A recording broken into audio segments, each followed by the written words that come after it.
به نام خدا با سلام و درود خدمت همه شما بینندگان و شنوندگان خوب شبکه جهانی کلمه. یک شنبه بعد از ظهر و به هر حال با یک برنامه دیگر در خدمت شما عزیزان هستیم. امروز دیگه خبرها رو قاعدتا دنبال کردید و کنجکاوانه دنبال این هستید که سرانجام مذاکرات بین جمهوری اسلامی و دونالد ترامپ به کجا خواهد رسید. چیزی که شاید هیچ کس در تصورش هم نمیره که یک دفعه امروز اینگونه خبرها حکایت از یک توافق بکنه و خب در این توافق وقتی به بندهایی که منتشر میشه و از لابلای درزها و درهای بسته مذاکرات بیرون میاد، به نوعی بایستی گفت که ترامپ در خلیج فارس گیر کرد و در حال غرق شدن هست اگر چنین باشه. یعنی چه تعبیر دیگری رو نمیتونیم بگیم، چون اون چیه که برآیند این مذاکرات هست و این مفادی که در این مذاکرات گنجانده شده یک آتشبس 60 روزه رو در اون قرار دادن که طی اون جمهوری اسلامی مکلف خواهد بود که تنگه هرمز رو باز بکنه و از این طرف ایالات متحده آمریکا فروش نفت ایران رو آزاد بذاره، محدودسازی بحث هسته‌ای ایران درش قرار داره و از همه مهمتر آزادسازی بخشی از دارایی‌های جمهوری اسلامی که در خارج از کشور بلوکه شده. تنگه هرمز رو دیگه قاعدتا همه میدونید در قبل از جنگ آزاد بود، تردد صورت میگرفت، کسی هم کنترلی بر اون نداشت و همه کشتی‌ها بر اساس کنوانسیون‌های بین‌المللی و آبراه‌های بین‌المللی از اون عبور می‌کردن. اما با شروع جنگ این تبدیل شد به یک ابزاری به دست جمهوری اسلامی که امروز این ابزار در اولویت کار مذاکره قرار گرفته و اثرات اون همونطور که شاید قبل از اینکه توی جمهوری اسلامی برخی از این افراد به هر حال مسئولین جمهوری اسلامی عنوان بکنن که یک سلاح هسته‌ای، ما در همین برنامه هم اعلام کردیم که جمهوری اسلامی الان یک سلاح قدرتمندتر از سلاح هسته‌ای در دست داره و این رو در دست گرفته و همین بحث تنگه هرمز هست که به نوعی در اولویت مذاکرات قرار گرفته. از همه مهمتر که بایستی در رابطه با اون صحبت کرد، دیگه بحث هسته‌ای و نیابتی و موشکی درش گنجونده نشده. یعنی بخصوص حالا مباحث حقوق بشری که شما میبینید که چه خبره در ایران و چه اتفاقاتی داره میفته. همین امروز مجتبی کیان، یکی از معترضین جنبش اخیر، به نوعی اعدام شد. خب با همون اتهامات همیشگی، جاسوسی و نمیدونم عوامل دشمن و معاند و غیره و ذالک و اون دادگاهایی که شما قاعدتا در جریانش هستید که چگونه محاکمه میشن و چگونه اقرار میگیرن در یک فضای غیر شفاف و غیر عادلانه و به نوعی احکام هم به صورت کاملا ظالمانه علیه افراد به اجرا در میاد. شاید بگیم دستاورد این جنگ برای دونالد ترامپ جز فشار بر مردم ایران و جز دادن یک ابزار دیگر در دست جمهوری اسلامی برای سرکوب مردم درون کشور چیز دیگری رو نداشت. یعنی شما اگر بیایید در نظر بگیرید که ترامپ از این جنگ چه به دست آورد، حالا میگیم چند تن از سران نظام رو ایشون اومد از بین برد، خب قاعدتا جانشینانی اومدن که به نوعی تندتر و به نوعی حتی افکار بدتری نسبت به گذشتگان خودشون دارن و هیچ دستاوردی تا این لحظه عاید ترامپ نشده و ترامپ در منجلاب خلیج فارس قاعدتا گیر کرده و این آتشبسی که به نوعی 60 روزه داره اعلام میشه. هنوز چیزی معلوم نیست، شاید اخبار اینقدر زد و نقیض داره همین الان منتشر میشه که گهگداری مثل علاکلنگ آدم تصور میکنه یه بار بالا میره و پایین میاد که کسی هم نمیدونه که تا بعد از ظهر چه اتفاقی قرار بیفته و کدوم سمت و جهت رو این مذاکرات به خودشون بگیرن. اما به هر حال بسیار بسیار وضعیت در حالتی پر از ابهام، پر از به هر حال تایید و تکذیب و پر از چیزهایی است که تصور و باورش حتی در خبرهای بین المللی هم خیلی نمیتونه قابل اعتماد باشه و بهش اعتماد کرد. چرا که هر خبری که داره منتشر میشه بلافاصله 10 دقیقه بعد 5 دقیقه بعد از طرف دیگر این خبرها به نوعی تکذیب میشه و اون رو نمیپذیرن. از یک طرف دیگر هم اسرائیل هم روی همون مسیر خودش قرار داره و دائما داره کورکوری میخونه که اگر این مذاکرات به این شکل ادامه پیدا بکنه به نفع ما نیست و یک توافق بسیار بد داره شکل میگیره و این توافق قاعدتاً به نفع اسرائیل نخواهد بود و مثل اون توافق برجام نسبت به اون مخالفت خواهد کرد.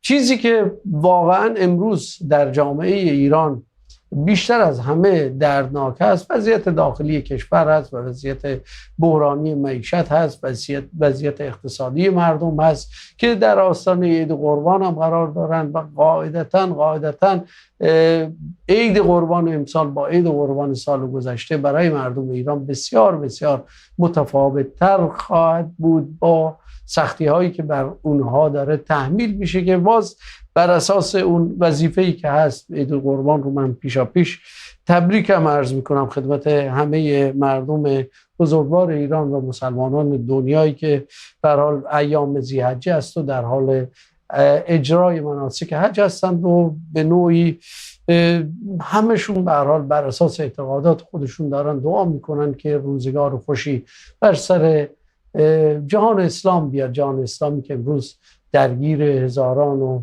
هزار فتنه و درگیر هزاران جنگ و نابرابری و ناعدالتی شده. در همین رابطه میخوایم صحبت بکنیم بخصوص در رابطه با همین مباحث توافق احتمالی یا میشه یا نمیشه و این جنگی که به نوعی بر کشور ما تحمیل شد و در اون هیچ دستاوردی تا این لحظه برای ترامپ در بر نگرفت و بایستی گفت که دست بالا تا این لحظه با جمهوری اسلامی خواهد بود و بازنده اصلی این جنگ بایستی بگیم با کمال تأسف مردم شریف و بزرگوار ایران هستند که تمام خسارت‌های جنگ قاعدتاً بر دوش آنها خواهد بود. در خدمت دوست و برادر عزیزمون جناب آقای دکتر حسن نایب هاشم هستیم، تحلیلگر مسائل سیاسی و فعال حقوق بشر. جناب آقای نایب هاشم عزیز خوش آمدید به برنامه خودتون. به هر حال خبرها رو منم فکر می‌کنم هیچ ایرانی نیست در هیچ جای دنیا که کنجکاوانه دنبال اخبار نباشه، چه اونهایی که جنگ طلب هستن چه اونهایی که با جنگ مخالفن مثل من و شما که دوست نداریم جنگی بشه، چه اونهایی که بر دیوار ترامپ یادگاری نوشتن، چه اونهایی که جنگ رو نعمت میدونن برای خودشون. همه اونها به نوعی دنبال میکنن مسئله توافق رو که آیا به سرانجام میرسه یا نمیرسه. اما تحلیل شما رو تا این لحظه میشنویم با توجه به اخبار منتشر شده، با توجه به اون چی که در رسانه‌های بین المللی میگذره و به هر حال اون چی که در میدان به صورت واقعی وجود داره و واقعیت‌های میدانی رو داریم به نوعی نمیبینیم. پشت پرده ها و اون چیزهایی که قرار اتفاق بیفته رو از زبان شما و تحلیل شما میشنم. من سلام و درود میفرستم به شما و بینندگان محترم برنامه شما. خوشحالم که بار دیگه فرصتی است که با هم دیگه هم صحبت باشیم. خب در صحبت‌هایی که شما داشتید میشه گفتش که تا حد زیادی وضعیت موجود رو تشریح کردید. در واقع در این رابطه من تمام موارد میشه گفت با فرمایشات شما هم نظر هستم. ما در شرایطی هستیم که مدام بالا و پایین داره، فراز و فرود داره و خب هفته گذشته نگران این بودیم و صحبت از این کرده بود ترامپ که حمله رو آغاز میکنه و به خواهش بعضی از رؤسای منطقه این رو نگه داشته و برای فرصتی برای مذاکره داده و حالا هم صحبت کرده که در اون دفتر بیضی با همون افراد، با مثلا محمد سلمان صحبت کرده، با به حال رؤسای کشورهای منطقه صحبت کرده و حالا او از 50-50 صحبت کرده، ولی به نظر میرسه که ما در شرایطی هستیم که ممکنه در ساعات آینده این تفاهم نامه که با توافق نامه با پیمان عملا فرق میکنه عملا تصویب بشه و ما در تمدید یک آتش بس شکننده 46 روزه 60 روز باز هم آتش بس داشته باشیم و خب اون هم میتواند شکننده باشه، نه به شکننده که این 46 روزه که مدام صحبت از جنگ هم بشه و به هر حال این 60 روز میتونه یه مفری باشه، یه شرایطی باشه برای اینکه نفس راحت‌تری مردم کشور ما به خصوص و منطقه بکشن و آماده بشن برای اینکه با شرایط جدید رویارویی داشته باشن و که تصویر جدیدی داشته باشیم. البته هنوز موضوع محرز نیست. جنگ طلبان دو طرف که در خلال صحبت شما بود، از یه طرف مثلا حسین شریعت مداری، از آن طرف مثلا پومپئو و بعضی از جمهوری‌خواهان حکومت یعنی پیرامون ترامپ خواهان این هستند که این تفاهم صورت نگیره. هنوزم تو بندهایی به خصوص مسئله آزادسازی اموال جمهوری اسلامی، اموال ایران در خارج کشور هنوز توافق صورت نگرفته، یعنی روی این یکی دو بند هنوز باید شاید امروز صحبت کنن و بعد اعلام بکنن، ولی کن به نظر میرسه تمایل عمومی دو طرف و میزان پیشرفت مذاکرات و مجموعه در واقع سفرهایی که به خصوص از سوی مقامات پاکستان در یکی دو روز گذشته، چند روز گذشته صورت گرفته، کار رو به اونجا رسانده است که این تفاهم نامه عملا امضا بشه و ما شاهد شرایط معینی باشیم. شرایط مهمی هم هست، برای اینکه ما در آمریکا داریم میریم در جهت اینکه علاوه بر مسائل داخلی جمهوری خواهان که عرض کردم، داریم میریم در مسیر اینکه انتخابات میان دوره‌ای به مراحل جدی‌تری برسه، یعنی مذاکرات، یعنی مبارزات انتخاباتی بیشتر صورت بگیره. بحران در کابینه اسرائیل خیلی زیاد هست و به هر حال مثلا حد اکثر بازم اونها انتخابات خودشون رو در پاییز خواهند داشت، ولی انتخابات زودرس میتونه صورت بگیره به خاطر اینکه وضعیت بحرانی حکومتی دارن. اینها مسائلی هستش که میتونه شرایط تاثیر بذاره. اسرائیل البته ممکنه در اثر مورد خطاب و عتاب قرار گرفتن آمریکا، ترامپ این تفاهم نامه رو بپذیره، ولی ممکنه هم تفاهم نامه رو نپذیره و عملیات حالا ایذایی خودش رو انجام بده. بخشی از این تفاهم نامه به نظر میرسه در رابطه با کل منطقه هست که مثلا در جنوب لبنان، مثلا در غزه عملیات نظامی صورت نگیره، ولی که میبینیم که در این 46 روز هم به مقدار خیلی زیادی حمله کرد اسرائیل به جنوب لبنان و حتی بازم تفاهم نامه‌ای که بین مقامات لبنان و آمریکا در آمریکا بحث کرده بودن، اون هم یعنی به ثمر نرسید و به هر حال اسرائیل کار خودش رو پیش برد. بنابراین این شرایط وجود داره، ولی میتونیم امیدوار باشیم که این تمدید آتش بس به مدت 60 روز دیگه همونجور گفتم شکننده تر نباشه و مردم کشور ما و منطقه بتونن مجالی داشته باشن برای اینکه خود رو بیابند و ببینن که اعتراضات خودشون رو به چه شکل باید در این 60 روز سامان. بله، بسیار عالی. حالا خیلی جالبه شما اشاره کردید به انتخابات میان دوره‌ای و اون کنگره ایالات متحده آمریکا. چیزی که مهمتر هست و در اولویت قرار داره و نزدیک به حدود 18 روز دیگه به وقوع خواهد پیوست، بحث مسابقات جام جهانی است که در آمریکا برگزار میشه و این شاید فرصت 60 روزه به نوعی یک آرامشی به این مسابقات بده.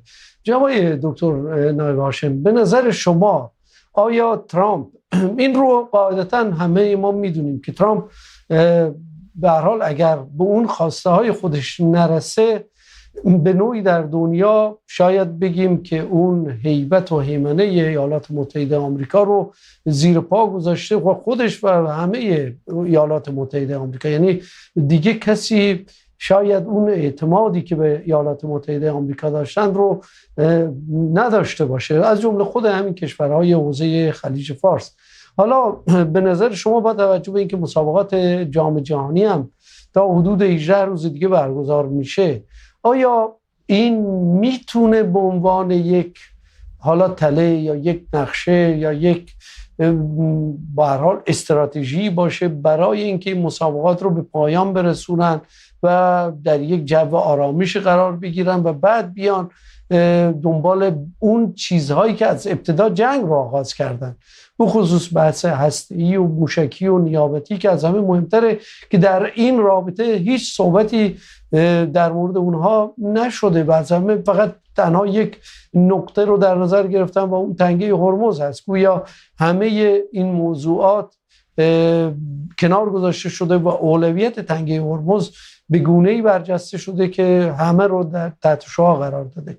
آیا شما فکر میکنید این میتونه یک تله باشه یا یک فرصت برای ترامپ تا از این مسابقات عبور بکنه و بعد بیاد برگرده سر خانه اولش و اون مطالبات و خواستهای خودش رو مطرح کنه؟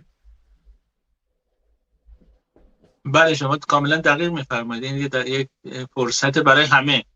من از جانب مردم صحبت کردم، از جانب ترامپ و جمهوری اسلامی هم که خودشو اونها هم باید باز بیابند و ببینن که این درون خودشون نبرد که برکه به چه شکل هست، وزن سپاه چگونه هست، وزن دیگر نیروهای درون حاکمیت، سیاسیون در واقع در حاکمیت چگونه هست. خب ما میدونیم که نیروهایی هستن که صحبت از این میکنن که کودتا باید یعنی به یه معنی میگن که باید کودتای سپاه صورت بگیره و تمام یا دولت توسط سپاه تشکیل بشه، همه چی در واقع سپاهی باشه و کل نظام در این ارتباط باشه. خب طبیعیه که وقتی جنگ نباشه، آتش بس هم باشه، وضعیت حال سپاه تضعیف میشه و سپاه باید به نیازهای مردم، یعنی اونجایی که امکانات اقتصادیش هست، به نیازهای مردم جواب بده و از اون طرف خب موقعیت دولت و سیاسیون تقویت میشه. بنابراین اینجا اینم درون حکومت هست. مردم هم که گفتم از این فرصت میتونن استفاده بکنن و اعتراضات خودشون رو سمت بدن، نه به این صورت که حالا اعتراضات خیابانی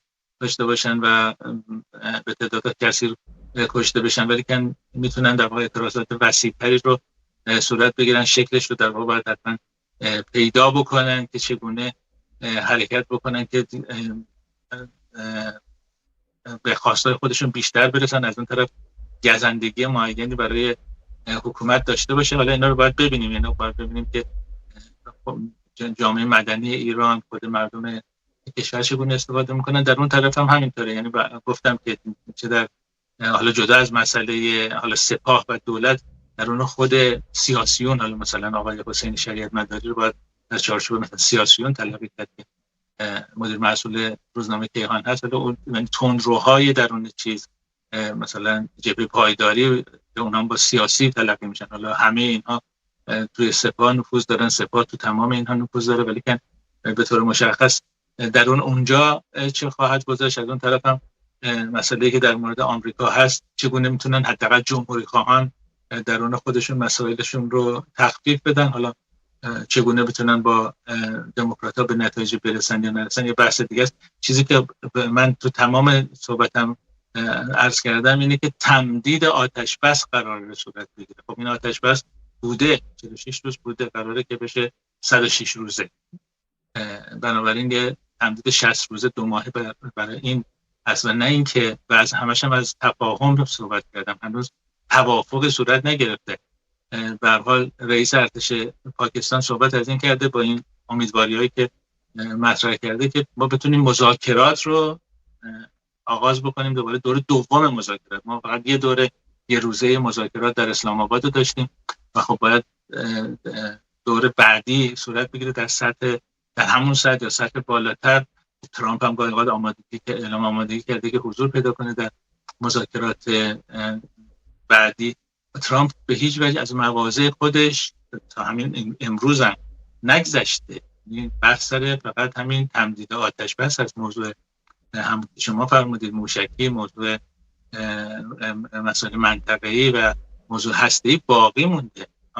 مسائلی هستش که باید راجبش به تفاهم یا تفاهم دیگر یا توافق معینی برسن و این در صورتی هستش که بتونه حداقل ترامپ قانع بکنه خودش اطرافیانش رو که اون دستاوردی که تو این دوره مذاکرات میتونه به دست بیاره از اون برجامی که مدام نقد کرده و روز به روز هنوزم اوباما رو در واقع باهاش برخورد میکنه و رو در واقع نالایق میدونه در ارتباط با حاکمیت آمریکا، بتونه این رو به مردم آمریکا بفروشه که من به خاطر این دستاوردهای بیشتر اومدم و قرارداد برجام رو پاره کردم. این کار دشواری برای او هم هست که به هر جور ادعا میکنه، هر جور دروغگویی میکنه. کار ساده ای نیست برای ترامپ هم. ترامپ و شخصیتش هم جوریه که نمیتونه شکست رو بپذیره. ما میبینیم در آستانه در واقع موقعی که بایدن انتخاب شده بود اون میخواست در واقع به یه شکلی کودتا بکنه. یعنی شخصیتی داره که به راحتی شکست رو نمیپذیره و هنوزم که هنوزه. حالا امیدواریم این بندای کوچیکی در مورد اموال جمهوری اسلامی و اموال معین به ثمر برسه و ما تفاهم شخصیت رو داشته باشیم، ولی در مورد هسته‌ای، در مورد توان موشکی مثلا اسرائیل که الان نه تنها اسرائیل، کشور منطقه هم در مورد توان موشکی جمهوری اسلامی که کوتاه نمیان. تا قبلش صحبت از این بود که مثلا اسرائیل مطرح کرده بود که برد موشک‌ها مثلا 500 کیلومتر بشه، 480 کیلومتر بشه که به اسرائیل نرسه، ولی الان دیگه دو قدمی ایران کویت و کویت رو میره میزنه. یعنی الان تمام منطقه خواهان این هستش که توان موشکی جمهوری اسلامی کاهش پیدا بکنه. یعنی روی این مسائل هستن. قبلا خب این حالت به وجود اومده بود که مسائل منطقه‌ای تا حد زیادی حل شده است، برای خب حزب الله لبنان بعد از اون کشتارهایی که جمهوری اسلامی به اسرائیل انجام داده بود فوق‌العاده ضعیف شده بود، ولی هنوزم می‌بینیم حزب الله فعاله. صحبت از این بودش که در واقع غزه موضوعش به پایان برسه. خب غزه با اینکه 3% مردم کشور روشون رو از دست دادن، حساب کنید به مقیاس ایران شهری مثلا فرض کنید شیراز یا کرج کاملا نابود شده. یعنی همچین اتفاقی در غزه روی داده و اسرائیل تا این حد جنایت کرده، ولی هنوز حماس اونجا نیروی در واقع حاکم هست. بنابراین ما با چنین شرایطی در واقع مواجه هستیم. اونها کوتاه نمی آیند. در حالا این مال منطقه‌ایش بود، مال هسته‌ایش بود، ولی موشکی. یعنی در همه این موارد وضعیت خیلی سخت‌تر هست در پایان این 2 ماه، ولی به هر حال به قول شما موضوع مسابقات جام جهانی میتونه بگذره، ولی مسائل مربوط به انتخابات تا خود ماه نوامبر که انتخابات هست قطعا خواهد بود به این شکل. به اون شکل بعد از اونم خب طبیعیه که باز از یه نظر برای ترامپ قاعدتاً کار دشوارتر میشه، برای اینکه قابل پیش بینی هستش که دموکرات‌ها در حداقل مجلس نمایندگان رو در دست بگیرن و چه بسا سنا رو در دست بگیرن، ولی خب اون دیگه بستگی به مجموعه شرایط داره و محبوبیت ترامپ هم خب رو به کاهش است. اینها مسائل رو دشوار میکنه، اینا رو مسائل به شدت دشوار میکنه و از اونجایی که ترامپ غیر قابل پیش بینی هست دست به اقدامات غیر قابل پیش بینی حتی در این 60 روز و خب برای اینکه من گفتم هنوز همین آتش بس شکننده است، ولی نه با شکنندگی. به ترامپ کسی نیست که کسی در دنیا بتونه بهش اعتماد بکنه. همون که دیدیم که خب مثلا فرض کن اعتماد کرد به نظام آمریکا ظریف که خب هر رئیس جمهور بعدی هم بیاد که اون تفاهم نامه رو نمیتونه برجام قاعدتاً مورد سوال قرار نخواهد داد، ولی دیدیم که ترامپ چنین که ترامپ همچین شخصیتی و باز هم از اون برمیاد. بله بسیار عالی. حالا دکتر من قبل از که سوال بعدی رو مطرح بکنم ما چند تا سوال دیگه داریم. منتها این سوال در فوای صحبت‌های شما به ذهنم رسید، اما قبل از اون به بینندگان عزیزم عرض میکنم که میتونن در صورت تمایل پیام بدن به ما. حالا گرچه میدونم سخت پیام ارسال کردن از درون کشور، ولی به هر حال در خارج از کشور شاید کسانی باشن که پیام بدن. همین الان همی که 2 تا پیام اومده و ما در ادامه خواهیم پیام‌های بینندگان عزیز رو. جناب دکتر، اگر همین منوال ادامه پیدا کنه، همین آتش بسی که قرار 60 روز تبدیل بشه به یک توافق و طی این توافق برنامه هسته‌ای ایران، موشکی، نیابتی و به هر حال اون در ازای فقط آزادسازی یا به هر حال باز کردن تنگه هرمز این قضیه پیش بره، این در منظر جهانی برای ترامپ و ایالات متحده آمریکا چه تبعاتی میتونه در بر داشته باشه؟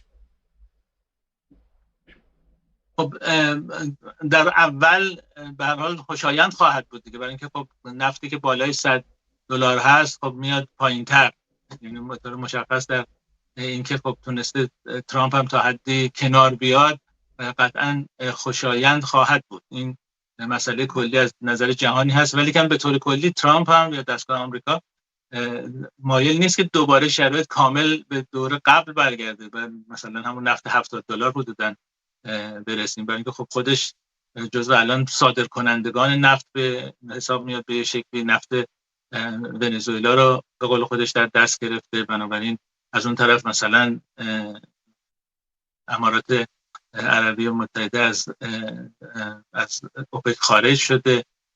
اینها همه به هر حال جزو مسائلی هستش که حالا اگرم داره بحث میکنن راجع به مثلا آزادسازی اموال، اینه که کماکان نمیخوان که جمهوری اسلامی ایران اموال زیادی رو به دست بیاره و از اونجایی که اونها همه چیز رو 2 منظوره تلقی میکنن، وقتی به صنایع فولاد ایران حمله میکنن برای مبنا که از اون فولاد میتونه استفاده بکنه برای اینکه سلاح جنگی بسازه.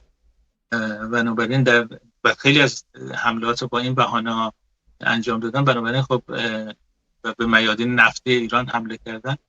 طبیعیه که خب نمیخواهند که جمهوری اسلامی آزادانه بتواند مانند سابق نفت بفروشد و مانند سابق هم همه این اموال در اختیار قرار بگیرد. بنابراین برای توافق میخوان حاضر هستن که یه مقدار از این اموال رو آزاد بکنن، ولی که این فشار اقتصادی، یعنی جنگ رو از جنگ همه جانبه نظامی میخوان به جنگ اقتصادی تا حد زیادی تبدیل بکنن.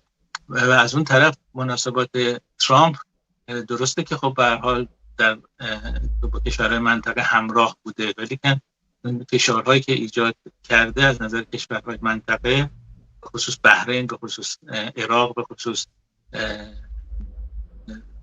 کویت دلپذیر نبوده. برای اینکه خب عربستان، عمان و امارات خب تا حدی تونستن به صدور نفت خودشون ادامه بدن، ولی اون کشورها میشه خب تقریبا وضعیت اقتصادیشون خب به شدت لطمه خورده. و از اون طرف هم خب درسته که منابع اقتصادی دارن، ذخیره ارزی خوبی رو دارن، آنچنان به جامعه لطمه جدی نمیخوره، ولی که به هر حال اینها میتونه رو مناسباتشون با آمریکا مقدار تاثیر بذاره، نه اینکه به نفع جمهوری اسلامی تمام بشه و بتونه به اردوی خودش این کشورها رو بیاره. ولی که خب به هر حال میبینیم عمان پیش و پس از جنگ روابطش رو با جمهوری اسلامی حفظ کرده. قطر جزو میانجیگران هست در این حال که خب به هر حال میشه گفت بیشترین لطمه رو هم خورده، نتونسته چیزی رو صادر بکنه، ولی با این وجود به هر حال سعی میکنه که این موضوع رو حل بکنه. بنابراین ترامپ یه موقعیت دوگانه خواهد داشت، در حدی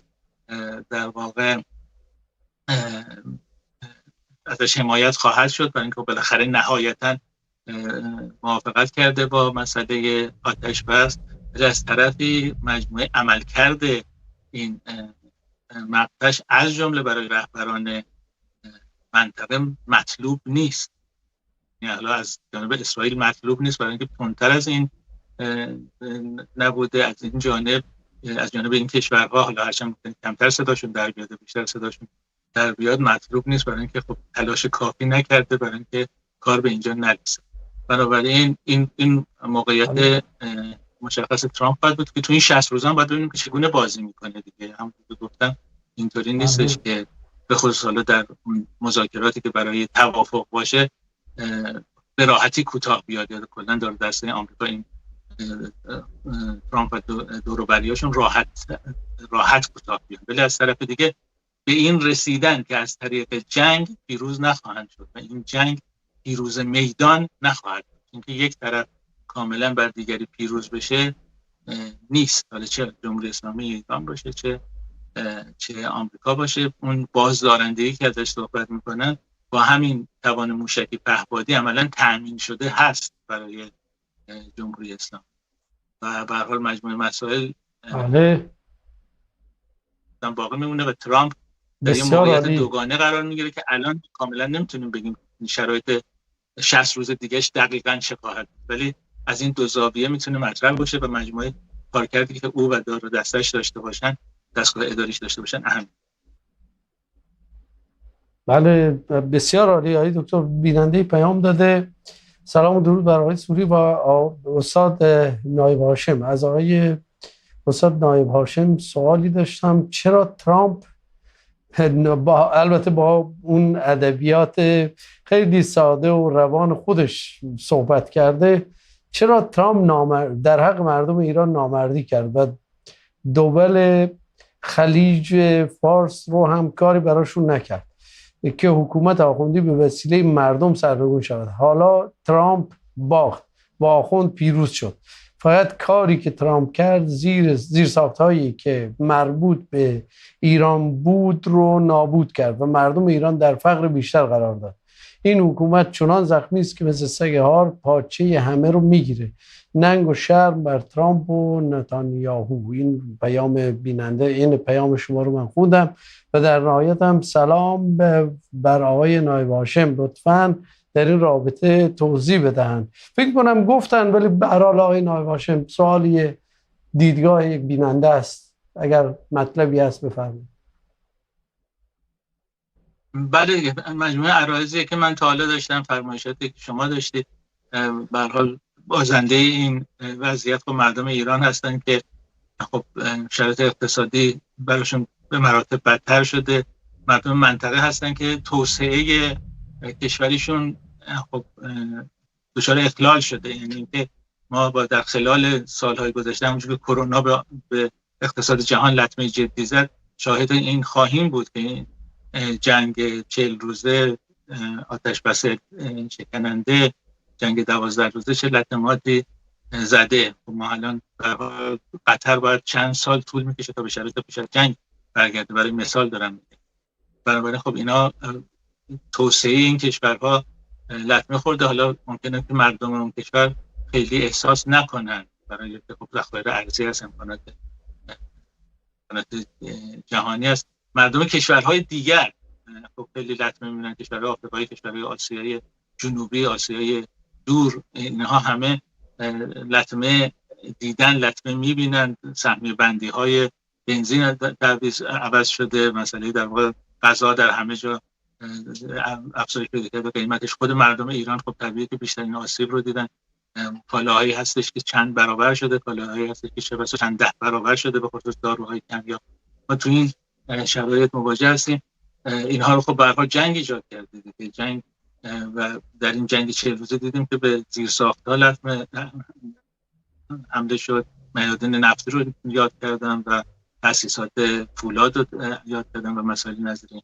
به هر حال با هم دیگه در این مورد هم نظر هستیم. یعنی چیز بیشتری شاید من نداشته باشم باید اضافه. بله بسیار عالی. آقای دکتر، حالا به همین بیننده هم تقریبا به نوعی اشاره کرد و سوال من هم در همین رابطه بود و جالب هست که این رو شما توضیح بدید که تبعات این حالا توافق یا آتش بس آیا میتونه به تغییر روی کرده حاکمیت نسبت به مردم بیانجامد، یا اینکه به هر حال ما شاهد یک سری تصفیه حساب‌های بسیار سخت برای ایجاد رعب و وحشت در جامعه و جلوگیری از اعتراضات احتمالی مردم خواهیم بود؟ یعنی اگر حکومت به نوعی فارغ بشه از مسئله جنگ، آیا میاد دنبال راه حل هایی میگرده که زندگی بر مردم آسون بشه، یا نه شرایط حقوق بشری که در کشور داره بیداد میکنه شما خوب دنبال میکنید. امروز هم ما شاهد یک اعدام بودیم و هفته قبلم 2 هفته قبلم که ما هم صحبت بودیم یه جورایی آمار و ارقام وحشتناکی از اعدام ها منتشر شد. آیا به نظر شما این میتونه یک فرصتی برای حکومت جهت فشار بر اقشار مختلف مردم و بخصوص کانونهای اعتراضی جامعه وارد بکنه و دست حکومت رو باز بذاره برای سرکوب بیشتر؟ خب ببینید در دوران جنگ شبیه که وضعیت جنگی است و بیشترین سرکوب هست، ولی در این ارتباط من میخوام که ما تجربه جنگ 12 روزه تا جنگ 40 روزه رو مرور کنیم، یعنی ببینیم که در اون ارتباط در رابطه با حکومت و مردم چه پیش اومد.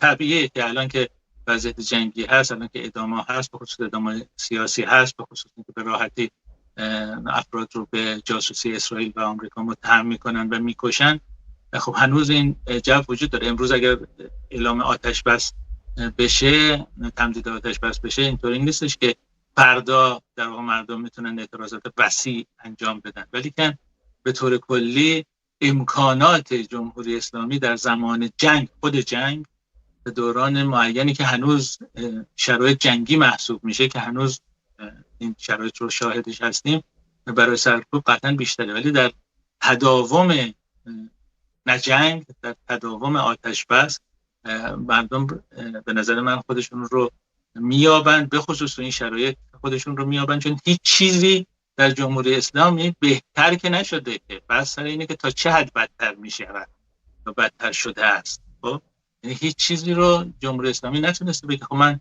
حالا مثلا بحث حالا همین تلاشایی که میکنن برای اینکه مثلا آزادسازی اموال بشه و غیره بشه، در اون حدی نیستش که مثلا فرض کن تحریم ها برداشته بشه اونجوری که جمهوری اسلامی میخواد یا تظاهر میکنه یا هر چیزی، بلکه تو این مدت که مثلا فرض کن نتونسته نفت رو بفروشه، یه مقدارش رو بتونه بفروشه، یه مقدار از اون پول بتونه برگرده. در این حد هست.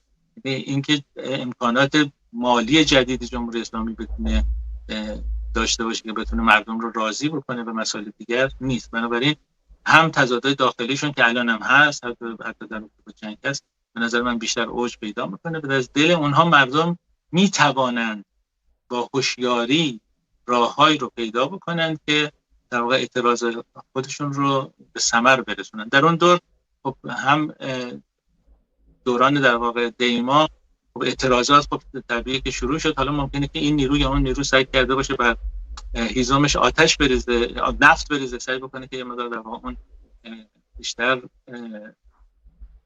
بیشتر نمود پیدا بکنه یا به هر حال یه مقدار تحریک درش صورت گرفته باشه. ولی مجموعه شرایطی که دیماه 404 و از دیماه 96 تا دیماه 404 به وجود آورد که تغییر که نکرده، یعنی اعتراضات مردم قطعا میتونه صورت بگیره. حالا لزوما نباید به خصوص در وهله اول، به خصوص با در نظر گرفتن تمام ظرافت، مثلا اعتراض خیابانی باشه. نافرمانی های مدنی خب میتونه به اشکال مختلف شکل بگیره و طبیعی هم هستش که درجات خب همین الان هم شکل گرفته. بنابراین من اون روند رو میبینم که نه تنها امکانات سرکوب جمهوری اسلامی بعد از آتش بس، تمدید آتش بس بیشتر نخواهد شد، بلکه کمتر خواهد شد. کما اینکه میزان در واقع کشتار در دل خود اون 40 روز خب و سرکوبی که در 40 روز بود نسبت به اون 46 روز بعدی به یه نسبت معینی کمتر شده، نه اینکه یا اینکه بیشتر نشده، یعنی همین چیزی میشه به عنوان نظر. بنابراین من کاملا امیدوارم که در دل این قضیه وضعیت خیلی بدتر نشه، ولی خب این بستگی داره که خب چقدر همه ما، یعنی مدافعان حقوق بشر، نمایندگان جامعه مدنی کشور ما بتونن تحرک داشته باشن و از این وضعیت استفاده کنن. و مهمترین مسئله امروز اینه که حکومت جمهوری اسلامی رو، حالا در داخل کشور داریم صحبت می‌کنیم، و ارگان‌های مختلف رو مورد سوال قرار داد. یعنی قبل از اینکه حالا اعتراضات وسیع به اشکال مختلف صورت بگیره، سوال قرار داد که شما چرا این کارو کردی، چرا اون کارو کردی، چرا اون کارو کردی، چرا این کارو می‌کنید. و از دل اینها میتونه در واقع شرایطی برای اعتراض گسترده فراهم بشه و این اعتراض گسترده مسئله در واقع بیش از همه باید روی مبارزات مدنی و اعتصاب‌های تاثیرگذار، نه اعتصابی که مردم فشار بیاره روی همدیگه فشار بیارن مردم، بلکه اونجایی که حکومت جمهوری اسلامی سپاه تحت فشار قرار میگیره. اینا رو باید پیدا کرد و خود مردم هوشیار هستن که در این رابطه چه بکنن و در حال من به روند بعدی در زمان آتش بس امیدوار هستم به اینکه اعتراضات به شکل جدیدی شکل بگیره و تبلور پیدا بکنه و تظاهر پیدا بکنه. کاملا من امیدوار هستم، ولی که نباید خوشبینی آنچنانی هم داشت که همین مثل فردا این اتفاق میفته. ولی خب این جناب دکتر اگر اعتراضات شکل بگیره این بار برخورد حاکمیت و حکومت با مردم چگونه خواهد بود؟ شما به هر حال ما بایستی اذعان بکنیم به قابل تصور هستش جنایتی که در دیما اتفاق افتاد. بفرمایید. من گفتم که مردم قرار نیستش که تو این مقطع همون اقدام قبلی رو بکنن، یعنی چه مردم از این طرف درس میگیرن و هم جمهوری اسلامی هم درس میگیره. یعنی بعد از در واقع اعتراضات قبلی، بعد از جنگ 12 روزه، بعد از اینکه در واقع مشاهده کردن که یعنی بعد از مثلا فرض کنید خیزش زن زندگی آزادی، اونها یاد گرفتن که تو این دور سپاه سعی کرد که کاملا نیروهایی که کاملا تابعش هستن به میدان بفرسته. یعنی اونها هم آموزش میبینن، اینطوری نیستش که در واقع قضایا رو همینجور همیشه مثل سابق خواهد بود. طبیعیه که ما هممون بر تحلیلامون بر مبنای اون چیزی که تا اون لحظه میدونیم، با اطلاعاتی که تا اون لحظه میدونیم، ولی که خب تو هر مقطع مواجه میشیم با یه پدیده جدید. مثلا تحلیلگران فکر نمی‌کردن که جمهوری اسلامی خودم تو آمریکا مثلا اینقدر توان موشکی پهپادی داشته باشه جمهوری اسلامی یا بتونه حفظش بکنه. خب ولی خب عملاً نشون داده شد جنگ 40 روزه اینجوری نیست. در رابطه با این موضوع اعتراضم گفتم خب همه نگاه میکنن که چه جور رفتاری رو مثلا فرض کن تو جنبش زن زندگی آزادی داشت. حالا ما نگاه میکنیم دیماه رو مقایسه میکنیم، بنابراین میتونه نسبت به دیماه قدری منعطف‌تر یا قدری شدیدتر، یعنی اونها هم درس میگیرن، میتونه خیلی شدیدتر، یعنی مثلا چون یه چند روز طول کشید تا با 18 و 19 دی مواجه شدیم. خب یه 10 روزی تقریبا طول کشید، شاید این بار از روز اول چنین حمله در واقع صورت بگیره. ما در مورد اون نمیدونیم، در خیلی از موارد نمیدونیم. مثلا فرض کن موقعیت ما برآورد داریم که مجتبی خامنه‌ای نسبت به علی خامنه‌ای شبیه ترین آدم بهش هست، ولی خب این تمام عمرش حالا یه جوانی شخصی رو علی خامنه‌ای داشت و یه مقدار با روشنفکرا رفت آمد داشت. این تمام مثلا فرض کن زندگیش امنیتی بوده، یعنی مثلا شخصیتی که تو اون دوران هم مثلا دیده نشده. علی خامنه‌ای مدام دیده میشد دیگه، حتی تو دوران آخر که خیلی محدودیت زیاد داشت بالاخره هر چند هفته یه بار دیده میشد. بنابراین از این نظر خب نگرانی بیشتر هست، ولی از اون طرف خب جوانتر هست. ممکنه که خیلی از این برخوردهای مثلا خامنه‌ای رو که خب محافظه‌کار بود در خیلی از زمینا نداشته باشه. ما اصلا اینا رو نمیدونیم که، یعنی ما چون 2 هفته دیگه این برنامه رو با هم دیگه داشته باشیم، 1 ماه دیگه داشته باشیم، با یه شرایط دیگه مواجه هستیم از نظر اینکه خب چه اتفاقاتی درون حکومت افتاده، چه اتفاقاتی درون مردم افتاده، چه وضعیت اقتصادی به کجا رسیده، وضعیت‌های دیگه. مثلا حالا امسال مثلا در رابطه با بحران آب و خیلی جا می‌دونید که بارندگی نسبتاً خوبی داشتیم، ولی سال بارندگی عملاً نداشتیم. یعنی دوباره الان تابستون داره نزدیک میشه و معلوم نیست وضعیت آب و برقمون چی میشه، معلوم نیستش که نسبت به اون چه واکنشی نشون میدن. الان چیزی که صحبت کردم در مورد اینکه خب داروهای مربوط به بیماری خاص به شدت گران شده و قادر به تامین اون آدم‌ها نیستن، ولی خب اینها اقشار نازکی از جامعه هستن، قطعاً اعتراض میکنن، ولی که اعتراض اونها خب نمیتونه عمومی باشه و بسیار از مسائل نظیر این. یعنی ولی من اون تصویر کلی رو دادم که الان ما در وضعیتی هستیم که میزان سرکوب در زوایای مختلف از جمله اینترنت فوق‌العاده زیاده. الان خب صحبت از این میشه که دارن اینترنت از دستگاه‌ها رو مثلا از چین آوردن که این اینترنت رو همینجوری باقی بمونه، اینترنت ملیشون، اینترنت داخلیشون باقی بمونه. ولی خب از اون طرف می‌بینیم که مثلا وزیر مخابرات صحبت از این می‌کنه که باید در واقع اینترنت رو آزاد بکنه. یعنی بحث‌های مختلفی هستش در رابطه با مختلف. تمام اینها هم شرایط اقتصادی رو تغییر میده، هم شرایط در رابطه با تحرک اجتماعی و وضعیت جامعه مدنی. بنابراین در این حالی که کاملا 100% نمیشه گفت چه میشود گفت که در مجموع وضعیت به چه شکل خواهد بود. میزان سرکوب رو نمیتواند جمهوری اسلامی الی غیرالنهایه ادامه بده در شرایطی که هیچ چیزی به طور متقابل نتونسته عرضه بکنه به مردم. مثلا فرض کن تو جریان بهار عربی وقتی داشت به طرف سوریه کشیده میشد، به طرف کشور خلیج فارس کشیده میشد، در عراق اعتراضاتی بود، اونها حداقل اومدن فهمیدن که شرایط چجوریه، میزان زیادی در واقع یارانه‌های یارانه در کشورهای خلیج فارس بالا بودن، یعنی چیزی دادن که ما بتونیم در واقع حکومت غیر دموکراتیک خودمون رو ادامه بدیم. ولی جمهوری اسلامی که چیزی نداره که بده، باید یه چیزی بده تا بتونه یه چیزی بستانه. بله، بسیار بسیار عالی. بیننده‌ای برای ما پیام داده بعد از کشته شدن سران نظام و آتش بس شکننده یک سری افراد داخل نظام در حال شکل دادن به الیگارشی جدیدی هستند و سیستم مافیایی تشنه و حریص به احتکار و گرانی مصنوعی هستند تا جیبهایشان را پر کنند. سونامی گرانی در راه است. حالا یه هشداری داده. من دیروز اتفاقا در راستای صحبت این بیننده عزیز بگم با یکی از اقتصاددانها صحبت می‌کردم و خیلی برام جالب بود که ازش پرسیدم که خب الان میگن قحطی نیست در ایران، عرضه کالا وجود داره، توان خرید مردم بسیار کاهش پیدا کرده. به عنوان مثال قیمت گوشت رو عنوان کردم که چطور قیمت گوشت سر به فلک کشیده با اینکه مردم توان خرید گوشت و مصرف اون رو ندارن و سایر کالاها هم به همین صورت.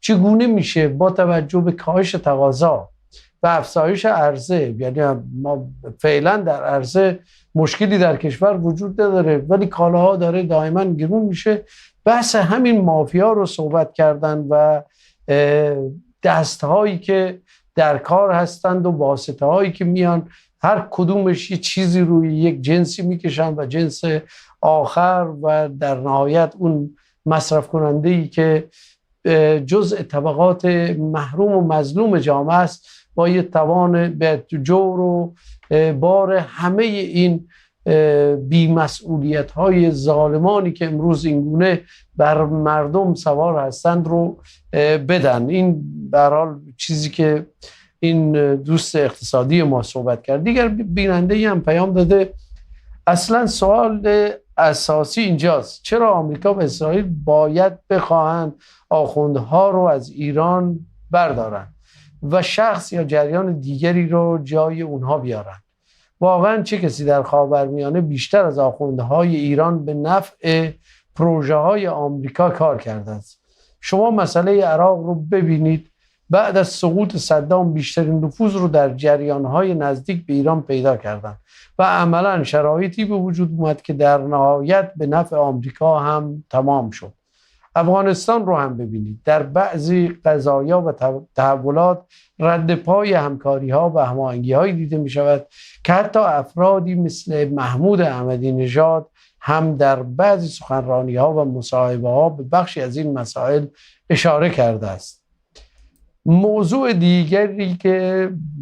دیگر جنگ رسانه‌ای ایران و آمریکا و اسرائیل است.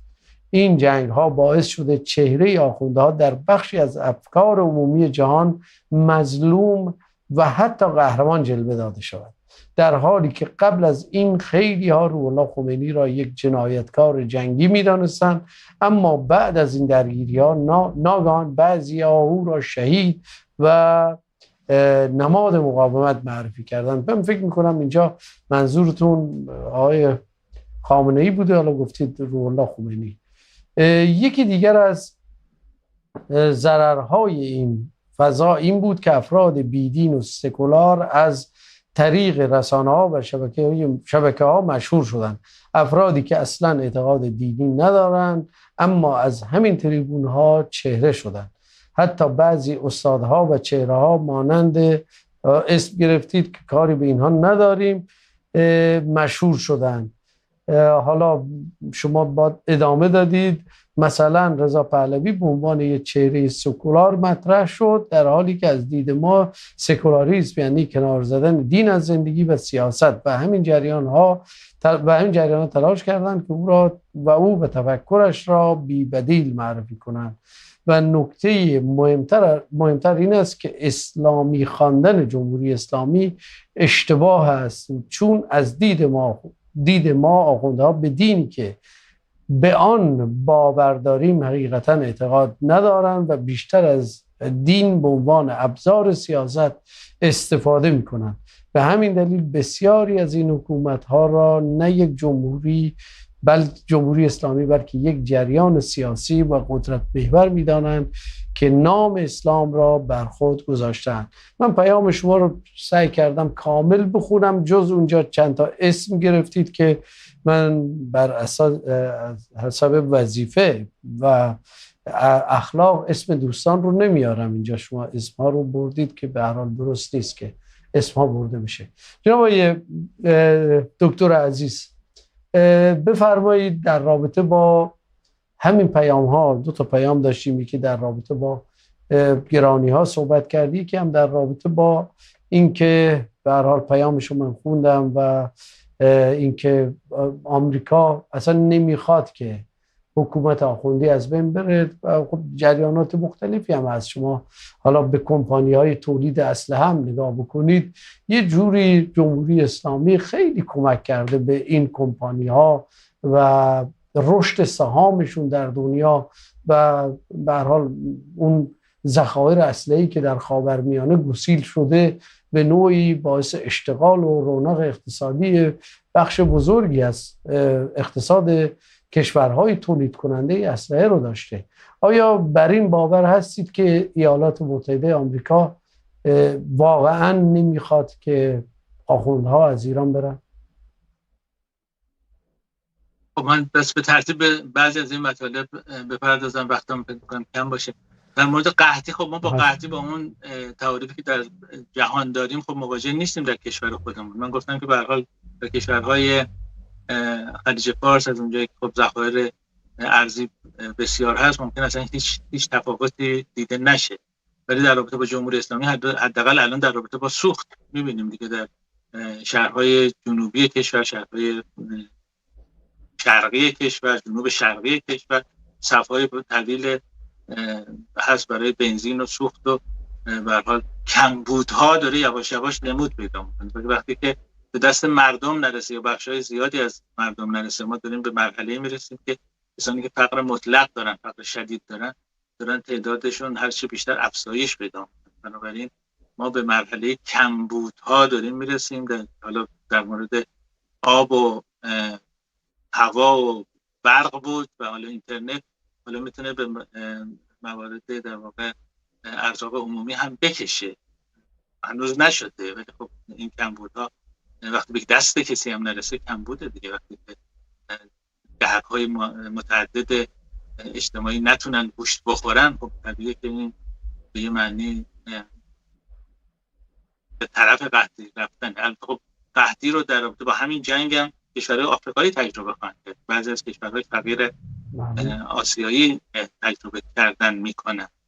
مثلا فرض کن در اندونزی، فیلیپین بسیاری از مسائل به تدریج مطرح شده. مسئله نبودن کود شیمیایی خب مسئله اقتصاد آفریقا رو به شدت تحت تاثیر قرار داد. به هر حال اینا همه بررسی میتونه قرار بگیره. در رابطه با برخورد میگم حالا الان داریم از این نقطه صحبت میکنیم.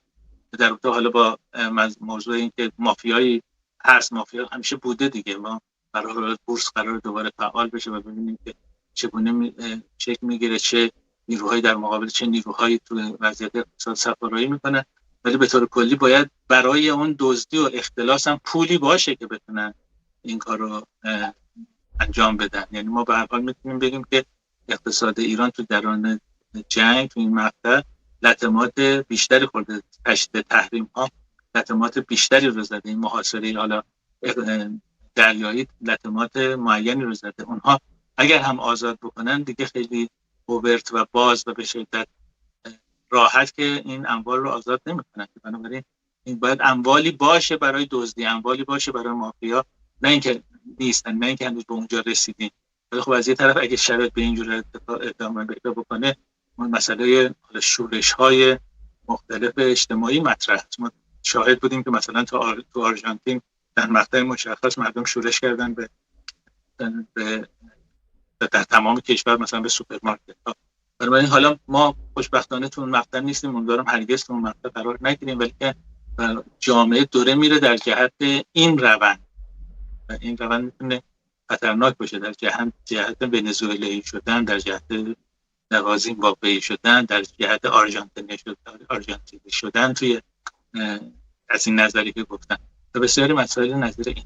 به هر حال ما بازم در این مورد نمیتونیم کامل بگیم که تو چه شرایطی هستیم. در رابطه با مسئله آمریکا اسرائیل، به هر حال در تمام دنیا از نظر عرف عمومی هم تغییر حکومت در واقع روال نیست، بلکه کشورها بنا به اون حالا منافع خودشون، منافع چیزی که منافع ملی تلقی میکنن، ممکنه که دست به اقداماتی بزنن یک جانبه و این اقدامات میتونه نهایتاً حالا جدا از تحریم های مختلف میتونه نظامی باشه و آمریکا و اسرائیل چنین میخوان. اونا میگن اونا مسئلهشون واقعا همین موضوع هسته و نیابتی و موشکی و نمیدونم ایناست. اونا حالا الان تنگی هرمز، اونا واقعا مسئلهشون حقوق بشر ایرانیان که نیستش، که اما کسی هیچ بحثی راجع به این موضوع توی این بحثا نیست. اینکه نمیدونم یه حکومتی، در خیلی از حکومت‌ها تو دنیا دیکتاتوری هستن و برای نامطلوب هستن، ولی حد اکثرش اینه که رفتار اونها رو حالا کشورهایی که خیلی دموکراتیک‌تر هم هستن محکوم میکنن، لشکر نمیکشن که دست به اقدامات خاصی بزنن، مگر اینکه یک تفاهم جهانی در مقطع معینی در رابطه با یک کشور معینی به وجود بیاد که در اون صورت دست به اقدام بکنن. مثلا در زمان رژیم آپارتاید آفریقای جنوبی جهان به این رسید که دیگه نمیشه تحمل کرد تبعیض نژادی رو در دنیای آن لحظه اون روز، دیگه نمیتوان. وقتی به اونجا میرسه دیگه تمام جهان یک دست میشه در رابطه با این موضوع. یا در مورد لیبی، حالا درسته بد عمل شد و اون آرتوپی که صحبت میشد مسئولیت حفاظت بد عمل شد و باید یعنی عملا آمریکا رفتش که کلاهو بیاره، رفت سر و برد، خیلی خودش لطمات حقوق بشری ایجاد کرد، ولی جهان به اونجای رسید که حکومت قذافی دیگه قابل قبول نیست، نمیتونه در واقع جامعه قبول بکنه حکومت قذافی ادامه پیدا کنه. اون جهان بهش میرسه، نه اینکه این کشور یا اون کشور. بنابراین خب اونا جزء در واقع برنامه خودشون هم نیست. حالا ممکنه این سیاستمدار یا اون سیاستمدار این حرف رو بزنه، ولی اینکه اینم از اون طرف به اون معنی نیست که این حکومت مطلوب تلقی میشه. خواست آمریکا، حالا اسرائیل در تمام این مدت حالا ممکنه غیر مستقیم سود برده باشن از اینکه خب جمهوری اسلامی بوده و این گونه عمل کرده، ولی این نهایتاً به هر حال یک موی دماغ هست، یعنی یک شاخ در سطح جهانی هست که خودشو ابرقدرت چهارم میدونه و به هر حال فکر میکنه مثل اون ابرقدرت‌های دیگر، اون ستای دیگری که نقض فاحش حقوق بشر میکنن، یعنی روسیه و چین و آمریکا حق داره که در واقع دست به نقض حقوق بشر بزنه. این یه بحث دیگه است، یعنی ولی مطلوب نیست. اونا میخوان که این شاخ از میان برداشته بشه، این در واقع وضعیت نباشه، ولی که اینکه دست به هر اقدام برای این کار بزنن قاعدتا تو برنامه‌شون نیست. حالا که اقدام هم کردن، حداقل آمریکا و اسرائیل جنگ رو هم کردن. بله، بسیار بسیار سپاسگزارم جناب دکتر حسن نایب هاشم عزیز و ممنونم از شما بینندگان عزیز که تا این لحظه با ما و همراه ما بودید و اینجا جا داره بار دیگه پیشا پیش عید سعید قربان رو خدمت همه مسلمانان جهان تبریک و تهنیت عرض بکنم و آرزو بکنم که همه ما به دور از هر گونه اختلاف و نزاع و درگیری به صورت صلح‌آمیز و به صورت کاملا انسانی و بشردوستانه زندگی بکنیم و هیچ کس نسبت به دیگری برتری نداشته باشه و با امید پیروزی حق بر باطل. خداحافظ شما.